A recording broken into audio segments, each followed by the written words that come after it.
आज हम एक ऐसी कहानी में उतरेंगे, नालंदा की कहानी। ज्ञान का एक ऐसा जगमगाता सितारा जो अचानक दुनिया के आसमान से गायब हो गया। सोचिए, एक ऐसी यूनिवर्सिटी जिसने सदियों तक पूरी दुनिया को रास्ता दिखाया और फिर बस राख बनकर रह गई। तो चलिए, इस कहानी को समझने के लिए हम इसकी शुरुआत इसके अंत से करते हैं। साल था 1193। एक ऐसी आग लगी जो कहते हैं 3 महीने तक जलती रही, और उस आग में खाक हो गया दुनिया का सबसे बड़ा, सबसे कीमती ज्ञान का खजाना। अब ये समझने के लिए कि उस आग में दरअसल क्या जला, क्या खोया, हमें समय में बहुत पीछे चलना होगा। चलिए चलते हैं 5वीं सदी में, जब नालंदा अपने सुनहरे दौर में था। देखिए, नालंदा को सिर्फ एक यूनिवर्सिटी समझना एक बहुत बड़ी भूल होगी। ये एक स्कूल नहीं था, इसका असल नाम था नालंदा महाविहार। मतलब एक पूरा का पूरा शहर जो सिर्फ और सिर्फ ज्ञान, सीखने और मनन के लिए बसाया गया था। और इसका पैमाना देखिए, एक वक्त पर यहाँ 10,000 से भी ज्यादा स्टूडेंट्स रहते और पढ़ते थे। ये स्टूडेंट्स सिर्फ भारत से नहीं, बल्कि पूरे एशिया से आते थे। जरा सोचिए, उस जमाने में इतनी बड़ी तादाद। और इन 10,000 छात्रों को पढ़ाने के लिए कितने शिक्षक थे? 2,000। मतलब हर 5 स्टूडेंट पर एक टीचर। आज की दुनिया में बड़ी बड़ी टॉप यूनिवर्सिटीज भी ऐसे स्टूडेंट टीचर रेशो का सिर्फ सपना ही देख सकती हैं। तो क्या कोई भी यहाँ एडमिशन ले सकता था? बिल्कुल नहीं। नालंदा में दाखिला लेना आज के हार्वर्ड या ऑक्सफोर्ड में एडमिशन लेने से भी कहीं ज्यादा मुश्किल था। इसका एडमिशन प्रोसेस ही अपने आप में एक मिसाल था। यूनिवर्सिटी के मेन गेट पर ही द्वार पंडित बैठते थे, यानी गेटकीपर स्कॉलर्स। उनका काम था आने वाले हर स्टूडेंट से तीखे, मुश्किल सवाल पूछना। ये सवाल तर्क और ज्ञान की हर कसौटी पर उन्हें परखते थे, और नतीजा, हर 10 में से सिर्फ 2 या 3 ही अंदर जा पाते थे।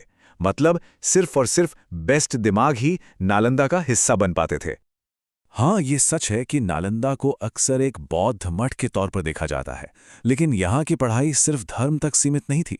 यहाँ का सिलेबस देखिए, वेद, तर्कशास्त्र, फिलॉसफी, मेडिसिन और सर्जरी तक, एस्ट्रोनॉमी, मैथ्स, मेथोलॉजी, सब कुछ पढ़ाया जाता था। ये सही मायनों में ज्ञान का एक यूनिवर्सल सेंटर था। अब बात करते हैं नालंदा के दिल की, वो चीज जिसने इसे पूरी दुनिया का इंटेलेक्चुअल कैपिटल बना दिया था, और वो थी इसकी लाइब्रेरी। इस लाइब्रेरी का नाम था धर्मगंज, जिसका मतलब है धर्म का पर्वत। और ये कोई एक बिल्डिंग नहीं थी, ये 3 विशाल इमारतों का एक कॉम्प्लेक्स था। रत्नसागर, रत्नोदधि और रत्नरंजक। इनमें से एक बिल्डिंग, रत्नोदधि, के बारे में कहा जाता है कि वो 9 मंजिला ऊंची थी। जरा सोचिए, उस जमाने में बिना आज की टेक्नोलॉजी के 9 मंजिल की एक इमारत, और वो भी सिर्फ किताबों से भरी हुई। और इन इमारतों में था क्या? अंदाजा लगाया जाता है कि यहां करीब करीब 90 लाख, जी हां 9 मिलियन हाथ से लिखी हुई पांडुलिपियां यानी मैन्युस्क्रिप्ट्स थीं। इनमें सिर्फ भारत ही नहीं, बल्कि ग्रीस, पर्शिया, चीन, दुनिया भर का ज्ञान सहेजा हुआ था। लगभग 700 सालों तक नालंदा पूरी दुनिया के लिए ज्ञान का एक रोशन मीनार बना रहा। लेकिन फिर आया साल 1193, और उस दिन उस रोशनी को हमेशा के लिए बुझा दिया गया। ये तबाही लाने वाला था एक तुर्क जनरल, बख्तियार खिलजी, और उसकी हमलावर सेना। लेकिन सवाल ये उठता है कि उसने ऐसा किया क्यों? इस पर हमें 2 अलग अलग कहानियां मिलती हैं। एक तो है लोक कथा, जो कहती है कि खिलजी बीमार पड़ा और उसे नालंदा के ही एक वैद्य ने ठीक किया। जब उसने देखा कि भारत के विद्वानों के पास इतना ज्ञान है, तो वो ईर्ष्या से भर गया और उसने सब कुछ जला देने का हुक्म दे दिया। दूसरी तरफ हिस्टोरिकल एनालिसिस ये बताता है कि एक सोची समझी साजिश थी। किसी भी सभ्यता को अगर घुटनों पर लाना है, तो उसकी ज्ञान की जड़ों पर हमला करो। ये शायद वही था, एक कल्चरल जेनोसाइड।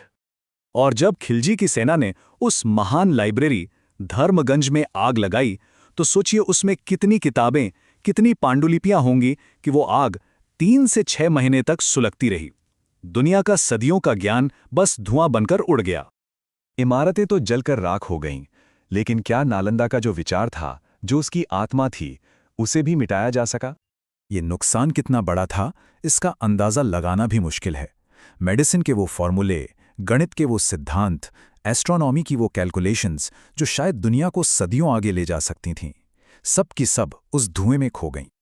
लेकिन कहानी यहाँ खत्म नहीं होती।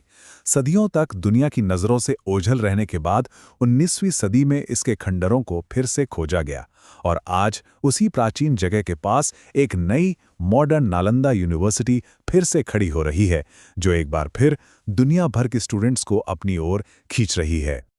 तो आखिर में ये सवाल तो बनता है कि क्या इमारतें जला देने से, किताबें राख कर देने से ज्ञान का विचार सच में मर जाता है? शायद नहीं। नालंदा का आज फिर से खड़ा होना ही इस बात का सबसे बड़ा सबूत है कि आप जगह को तबाह कर सकते हैं, लेकिन ज्ञान की उस तलाश को, उस प्यास को कभी नहीं मिटा सकते जो इंसान को इंसान बनाती है।